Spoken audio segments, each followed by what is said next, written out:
வரவேண்டும் நீயே சாயி பாபா, வரம் வேண்டினோமே சாயி பாபா. ஓம் சாயிராம். குழந்தையே, தினமும் மனம் நிறைய வேண்டுதல்களோடும் மனம் நிறைய எதிர்பார்ப்புகளோடும் என்னிடம் உன் பிரார்த்தனையை தினமும் வைத்து கொண்டுதான் இருக்கிறாய். உன் மனதில் 1000 வலி இருந்த போதிலும் 1000 சோகம் இருந்த போதிலும் என் வலியை துடைக்க என் சாயப்பா வருவார், என் விதியை மாற்ற என் அப்பா வருவார் என்ற நம்பிக்கையோடு காத்திருந்தாயல்லவா? உன் நம்பிக்கை வீண் போகவில்லை குழந்தையே.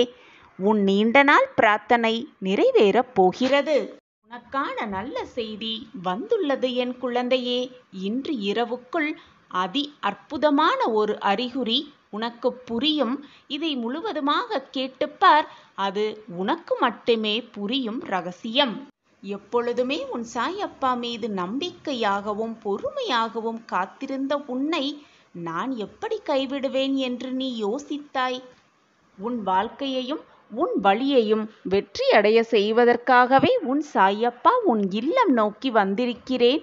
அதற்காகவே என் கண்கள் உன்னை எப்பொழுதும் பார்த்து கொண்டே இருக்கிறது. பெரும் மகிழ்ச்சியடைந்து நீ துள்ளி எழப்போகிறாய். பொறுத்திருந்து பார், எல்லாம் உனக்கு சாதகமாகவே முடியப் போகிறது. மகிழ்ச்சி, சந்தோஷம் என்ற சொல்லே என் வாழ்க்கைக்கு பொருத்தமில்லாததாக இருக்கிறதே. நான் அப்படி என்னதான் பாவம் செய்தேன்? என் மகிழ்ச்சியற்ற தன்மைக்கான காரணம் என்னவாகத்தான் இருக்கும் சாயிநாதரே என்று என்னிடம் கேட்கும் என் பிள்ளையே, நான் கூறுகிறேன், ஒரே ஒரு காரணம்தான். அளவுக்கு அதிகமாக யோசிப்பதுதான் உன் மகிழ்ச்சியற்ற தன்மைக்கான ஒரே காரணமாகவே இருக்கும். ஜெய் சாயிராம், ஜெய் ஜெய் சாயிராம். நம்ம சாயன்பர்கள் எல்லாரும் எப்படி இருக்கீங்க? எல்லாரும் நல்லா இருப்போம். ஓம் சாயிராம். தேவையில்லாததை நினைத்து நினைத்து அதிகமாக யோசித்து கொண்டே இருப்பதால் தான் மகிழ்ச்சி நம் வாழ்க்கையில் இல்லாமலேயே போய்கொண்டிருக்கிறது. வாழ்க்கையில் மகிழ்ச்சியே இல்லாத தன்மையாக வாழ்வு மாறுவதற்கான ஒரே காரணம் அளவுக்கு அதிகமாக யோசிப்பதுதான்.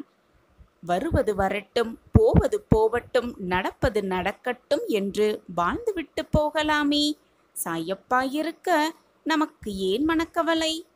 உன்னுடைய பலவீனத்தையே பலமாக மாற்ற முயற்சி செய். நீ எட்டாத இடத்தை நிச்சயமாக எட்டி பிடிக்கலாம்.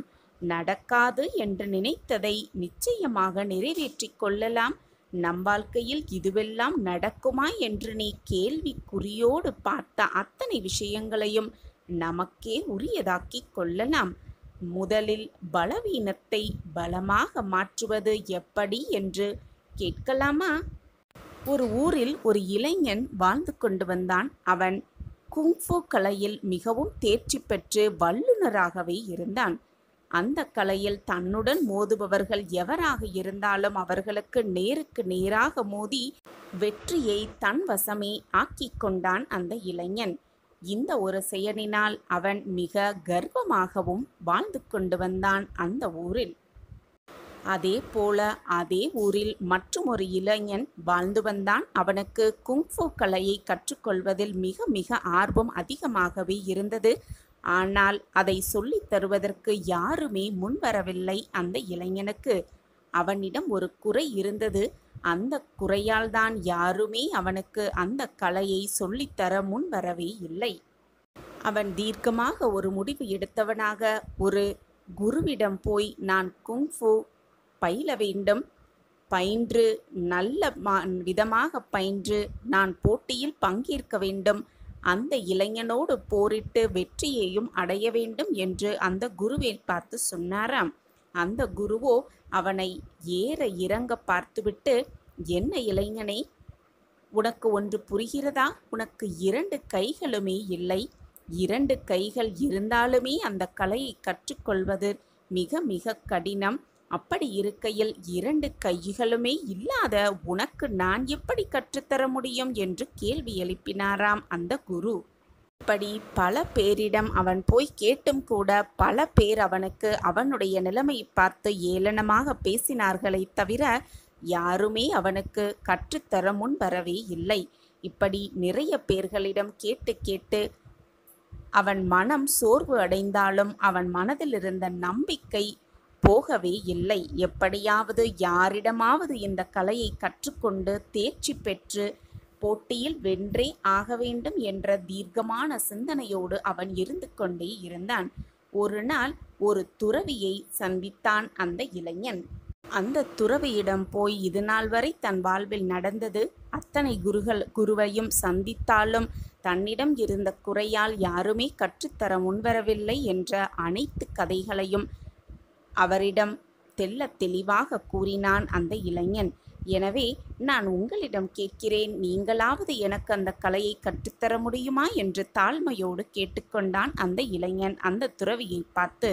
அந்த துறவி அவனிடம் இருந்த வைராக்கியத்தையும் தன்னம்பிக்கையையும் விடாமுயற்சியையும் பார்த்து மெய்சிலிர்த்து, இளைஞனே கவலைப்படாதே, நான் உனக்கு அந்த ஒரு கலையை கற்றுத்தருகிறேன். இதோ இப்பொழுது இந்த நொடியிலிருந்து பயிற்சியை ஆரம்பிக்கலாம் என்று கூறி அவனுக்கு பயிற்சியையும் கற்றுக் கொடுத்து ஆரம்பித்தாராம்.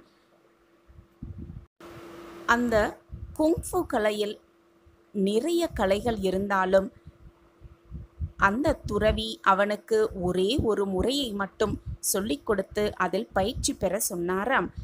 அந்த இளைஞனும் துறவி சொன்னது போல் அந்த ஒரே ஒரு முறையை மீண்டும் மீண்டும் பயிற்சி எடுத்து அதில் தேர்வும் ஆனானாம் அந்த இளைஞன். ஆனால் அவன் மனதிற்குள் மட்டும் ஒரு கேள்வி எழுந்து கொண்டே இருந்தது.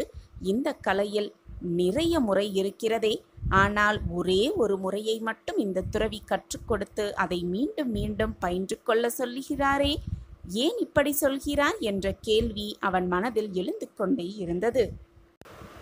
பொறுமை இழந்து அவன் மனதில் இருந்ததை துறவியிடம் கேட்டே விட்டான் அந்த இளைஞன். பல முறைகள் இந்த கலைகளில் இருக்கிறது, ஆனால் தாங்களோ ஒரே ஒரு முறையை எனக்கு கற்றுக் கொடுத்துவிட்டு அதை மீண்டும் மீண்டும் பயிற்சி செய்ய சொல்லிக்கொண்டே இருக்கிறீர்களே, இது மட்டும் போதுமா என்று இளைஞன் அந்த துறவியை பார்த்து கேட்டான். உடனே குருவும், ஆம், இந்த ஒரே முறையே போதும், நீ அதிகமாக தேர்ச்சி பெறலாம் என்று கூறினார். இப்படியே பல மாதங்கள் அந்த ஒரே முறையை பயிற்சி எடுத்து மிக அதிகமாக தேர்வு எழுதி அவன் பயிற்சியும் முடித்தான். அந்த துறவியும் அந்த இளைஞனை அழைத்து, நீ இந்த கலையில் நன்றாக தேர்ச்சி பெற்றுவிட்டாய், இனி நீ இந்த கலையில் மிகப்பெரிய வல்லுநராக விளங்கலாம், நீ கிளம்பலாம் என்று சொன்னாராம். உடனே அங்கிருந்து கிளம்பி நேராக வல்லுநராக இருந்த அந்த ஒரு கலையில் வல்லுநராக இருந்த மற்றும் ஒரு இளைஞனிடம் போய், நான் போட்டிக்கு அழைக்கிறேன், நீ தயாரா என்று கேட்டான் அந்த இளைஞன்.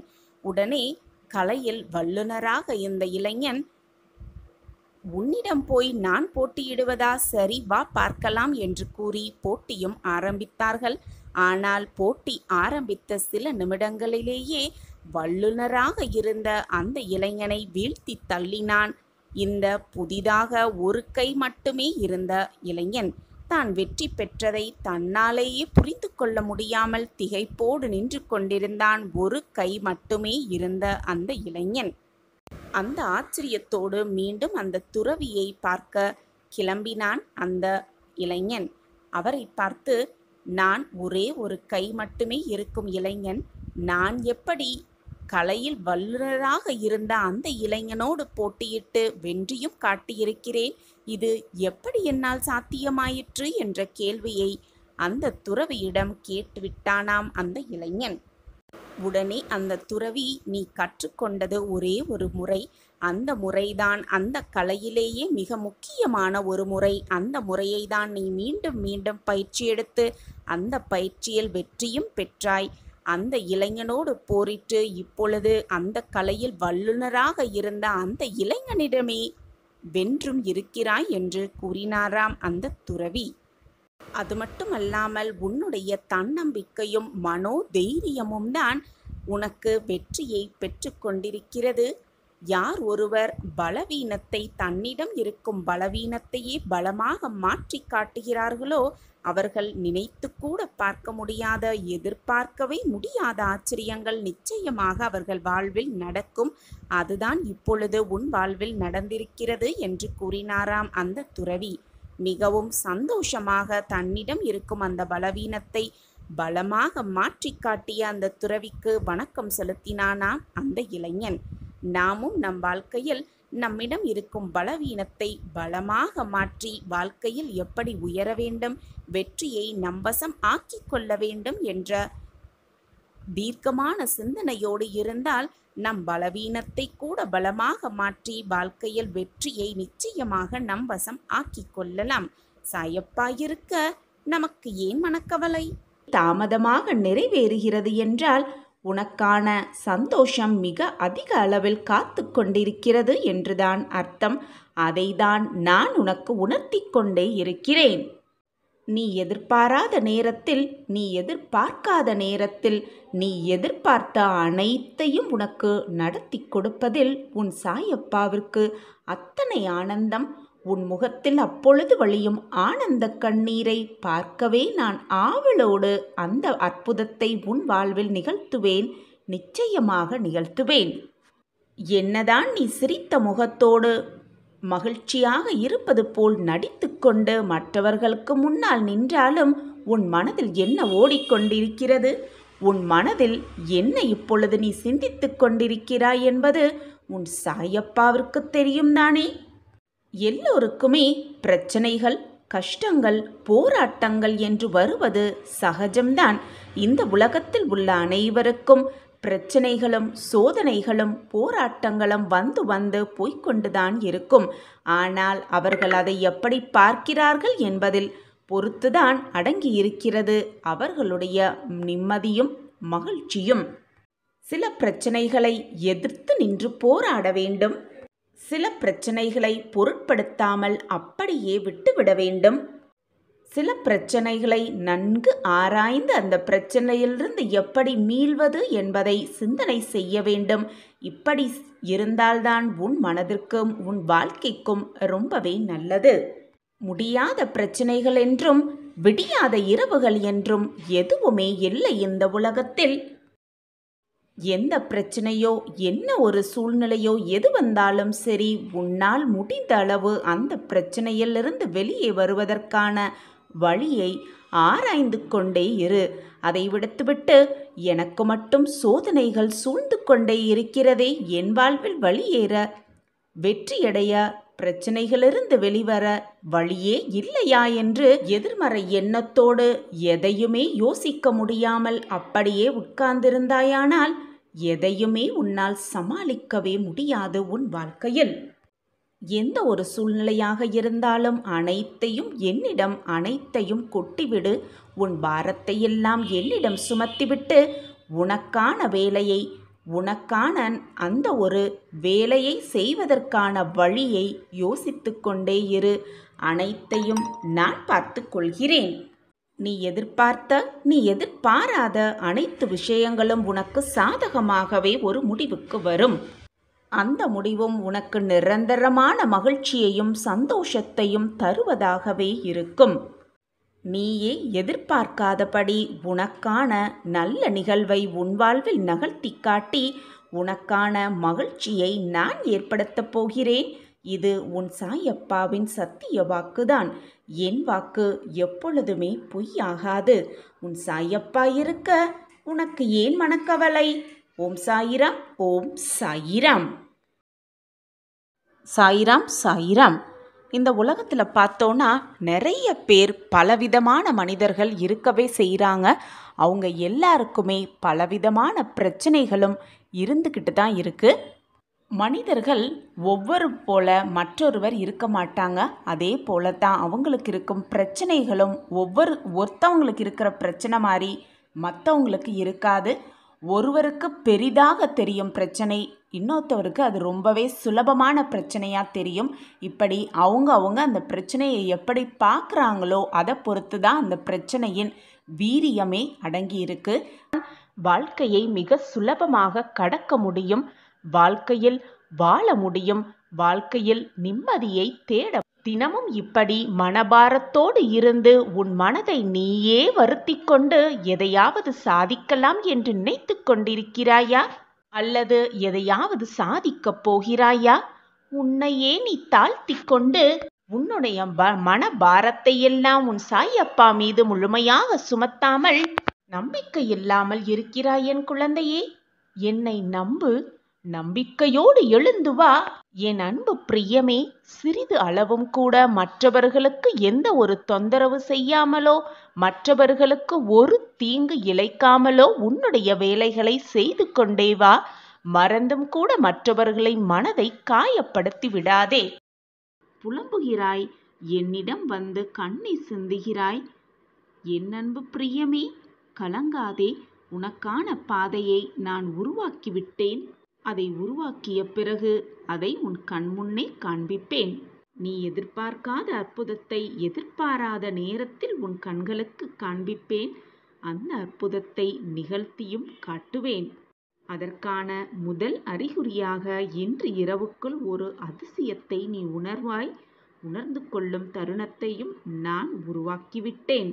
அப்படி நான் உனக்காகவே உருவாக்கிய அந்த பாதையில் நீ செல்லும் பொழுது எதிரிகள் யாருமே அங்கு இருக்க மாட்டார்கள். தடைகள் ஏதாவது உன் கண்முன் தெரிந்தாலும் அது வந்த வழி தெரியாமல் விலகிவிடும். உன் வாழ்க்கையில் என்ன பிரச்சனை இருந்தாலும் அது முற்றிலுமாக தீர்ந்துவிடும். உன்னுடைய கஷ்டகாலமெல்லாம் தீர்ந்து சந்தோஷ காலம் உன்னை நெருங்கிவிடும். சகல சௌபாக்கியங்களும் உனக்கு கிடைக்கும் என் குழந்தையே. நீ எதிர்பார்ப்பது அனைத்தையும் உனக்கு கொடுப்பதுதானே என்னுடைய கடமை. அந்த கடமையிலிருந்து நான் மீறவும் மாட்டேன். உன்னை கைவிடவும் மாட்டேன். நம்பிக்கையோடு இரு. கண்களை மூடிக்கொண்டு இதை முழுவதுமாக கேள். இந்த நொடியிலிருந்து உன் துன்பங்கள் எல்லாம் முடிந்து உனக்கான நல்ல காலம் பிறக்கும். உன் வாழ்க்கை இன்பமயமான வாழ்க்கையாக மாறத்தான் போகிறது. இனி உன் வாழ்வில் எல்லாம் சுகமாக மாறும்.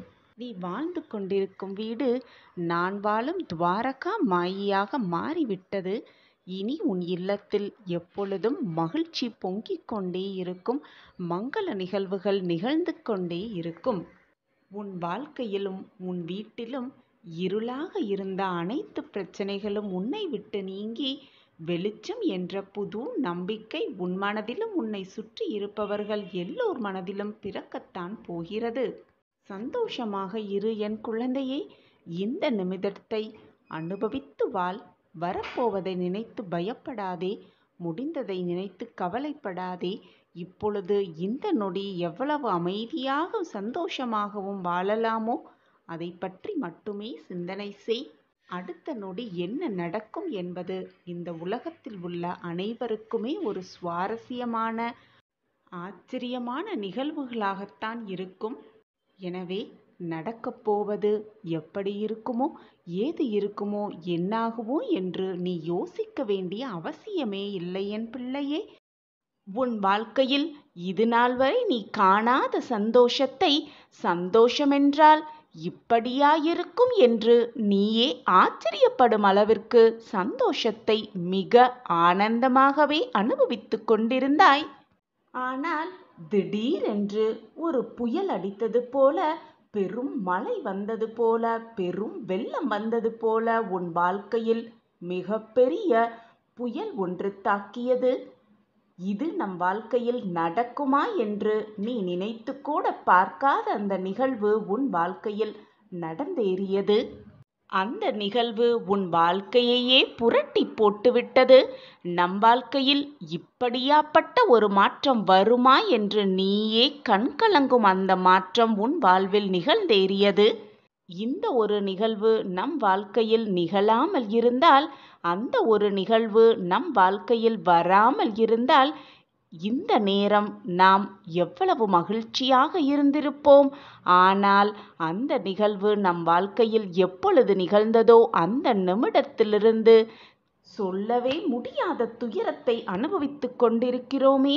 நம் வாழ்க்கையில் இப்படி ஒரு மாற்றம் வர வேண்டுமா? ஏன் வந்திருக்கிறது? இது வராமலேயே இருந்திருக்கலாமே என்று கூட உன் சிந்தனை சென்று கொண்டுதான் இருக்கிறது. பிள்ளையே, இது நடக்குமா? நடக்காமல் இருந்தால் எப்படி இருக்கும்? நடந்திருந்தால் எப்படி இருக்கும் என்று நீ நினைப்பதற்கு எதுவுமே இங்கு இல்லை. நடப்பது நடந்துதானே ஆகும்.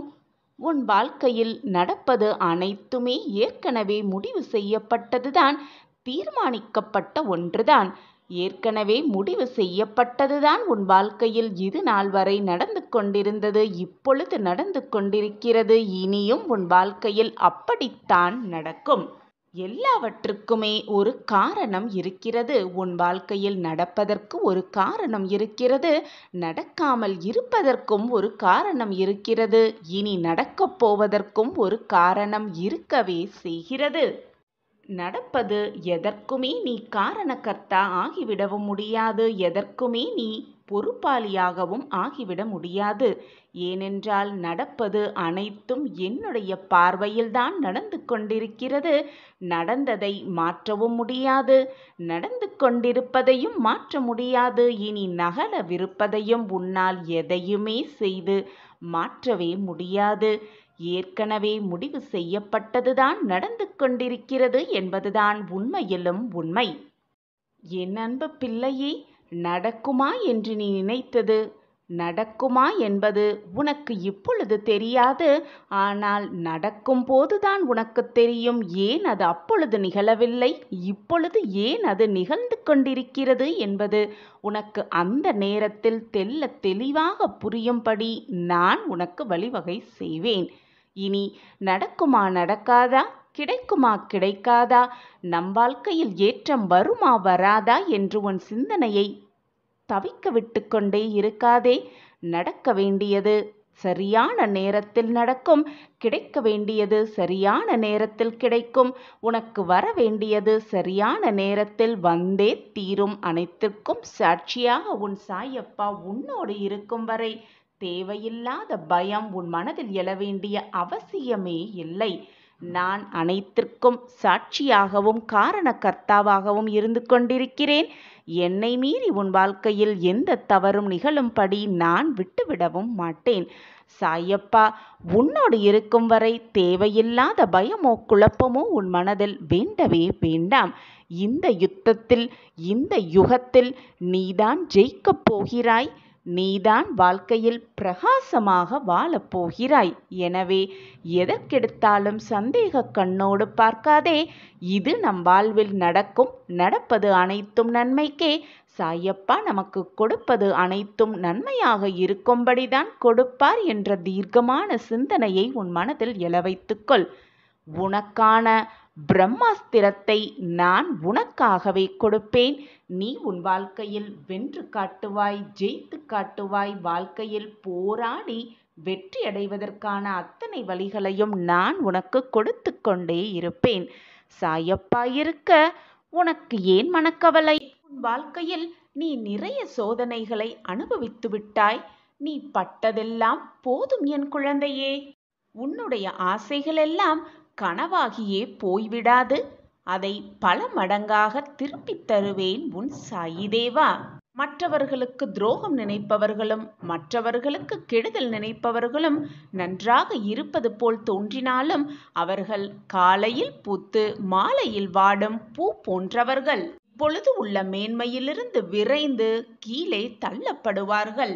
ஆனால் நீயோ மற்றவர்களுக்கு நன்மை மட்டுமே நினைக்கும் நீ விருட்சம் போன்றவர். எப்பொழுதுமே ஆழ ஊன்றிதான் நிற்பாய். பல பேர் உன்னை ஏமாற்ற வந்தாலும், உனக்கு நெருக்கடி கொடுத்தாலும் பயந்து போய்விடாதே, சோர்ந்தும் போய்விடாதே. தன்னம்பிக்கையோடு தைரியமாக எதிர்த்து நில். உனக்கு துணையாக உன் அப்பா எப்பொழுதும் துணையாக, பக்கபலமாக, உறுதுணையாக இருப்பேன். உன் வாழ்க்கைக்கு வழிகாட்டுவேன், உன் மனதை தேற்றுவேன். நீ வெற்றியடைய நல்ல வழியை உனக்கு காட்டியே தீருவேன். இது உன் சாயப்பாவின் சத்திய வாக்கேதான். அது மட்டுமல்லாமல் குழந்தையே, எத்தனை இழப்புகள் வந்தாலும் சோர்ந்து போய்விடாதே. நான் ஆழமாக வேர் விட்டிருக்கும் விருட்சம் என்று உன் மனதிற்குள் சொல்லிக்கொள். என்னுடன் இருப்பது என் சாயி தேவா என்று நம்பிக்கையோடு சொல்லிக்கொள். உன் மனதில் ஒரு புது தெம்பு பிறப்பதை நீயே உணர்வாய். நீ மலர்களை மட்டுமல்ல, கனியையும் தரும் மரமாகவே இருப்பாய். உன் மூலமாக வரும் நன்மை பல பேருக்கு பயனாகவே இருக்கும். நாம் இப்படி கஷ்டப்படுவது போல நமக்கு எதிரில் இருப்பவர்களும் ஒரு நாள் கஷ்டப்படுவார்கள் என்று உனக்கு புரிந்துவிட்டால் யார் மேலேயும் கோபம் என்பதை படவே படமாட்டாய். மற்றவர்களுக்காக நிச்சயமாக பரிதாபப்படுவாய். ஏனென்றால் அப்படி பல கஷ்டங்களை இதுவரை அனுபவித்து விட்டாய். குழந்தையே, எந்த சூழ்நிலையும் நீ பாதிக்கப்பட மாட்டாய். உனக்கு என்று எழுதப்பட்டது நிச்சயமாக உன் கைகளில்தான் வந்து சேரும். நான் இருக்கிறேன். அனைத்தையும் பார்த்து பார்த்து என் பிரியமான கண்மணிக்காக செய்வேன், செய்து முடிப்பேன். நீ நெடுநாட்களாக விரும்பி என்னிடம் கேட்டது உனக்கு கிடைக்கப் போகிறது. உன் வாழ்வில் மிகப்பெரிய மாற்றம் ஏற்பட போகிறது. பல மாற்றங்களை காணப்போகிறாய். ஒவ்வொன்றாக அடுத்தடுத்து உன் வாழ்க்கையில் நடக்கவிருக்கும் அதிசயத்தையும் அற்புதத்தையும் காண தயாராக இரு. அந்த அற்புதத்தை கண்ட பிறகு ஓடோடி வந்து எனக்கு நன்றி சொல்லத்தான் போகிறாய். இந்த வார்த்தைகள் உன் செவிகள் வந்து சேரும் நேரம் உனக்கான மகிழ்ச்சி, சந்தோஷம், ஆனந்தம், அதிசயம் எல்லாமே உனக்கு ஆரம்பமாகும். எல்லாம் நல்லதாகவே விழுகிறது, நல்லதாகவே நடப்பது போல எண்ணுகிறது. ஆனால் எல்லாமுமே கைவிட்டு போய்விடுமோ என்ற எண்ணத்தை முதலில் விட்டுவிடு.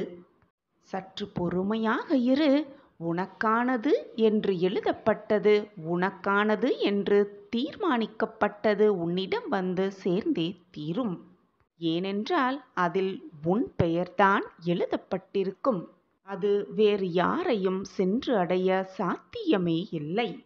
ஏனென்றால் அதை எழுதியவன் அந்த இறைவனாக இருக்கும் பொழுது எதுவுமே மாறிவிடாது. இறைவன் எழுதியதை மாற்றும் சக்தி இது நாள் வரை எந்த மானிடனும் பெறவே இல்லை. சோதனைகளை கொடுத்த இறைவனுக்கு அதற்கான தீர்வையும் அதற்கேற்றான வெற்றியையும் கொடுப்பதற்கு ஒரு நொடி போதாதா? எனவே எப்பொழுதும் தெளிவான மனநிலையோடு இரு. கஷ்டங்கள் வருகிறது என்றால் இன்பங்கள் சூழப்போகிறது என்பதை மனதில் ஆழமாக பதிய வைத்துக்கொண்டு திடமாக இரு. உன்னுடைய முயற்சியை கைவிட்டு விடாமல் இரு. எந்த நேரத்திலும் கவனமாக இரு. எப்பொழுது வேண்டுமானாலும், எந்த நொடி வேண்டுமானாலும் உனக்கான வெற்றியை, உனக்கான சந்தோஷத்தை உன் கண்முன் நான் காண்பிப்பேன். நம் வாழ்க்கையில் வேகமாக முன்னேற்றம் இல்லையே என்று வருத்தமே படாதே. பின்னோக்கி செல்லாமல் முன்னேறிக்கொண்டே இருக்கிறோமே என்பதை சந்தோஷமாக ஏற்றுக்கொள். வேகமாக முன்னேறும் காலம் மிக அருகில் வந்து கொண்டே இருக்கிறது. இது உனக்கான நாள்தான். இந்த நாளிலிருந்து உன் வெற்றிகள் ஆரம்பமாகும். எப்பொழுதுமே மனதில் உயர்ந்த நல்ல எண்ணங்களை வளர்த்துக்கொள். உன் எண்ணம் போல் உன் வாழ்வும் சந்தோஷமாகவே அமையும். என்னை முழுவதுமாக நம்பிவிட்டாயல்லவா? அப்படியென்றால் உன் வாழ்வில் நல்லது நடக்கப் போகிறது.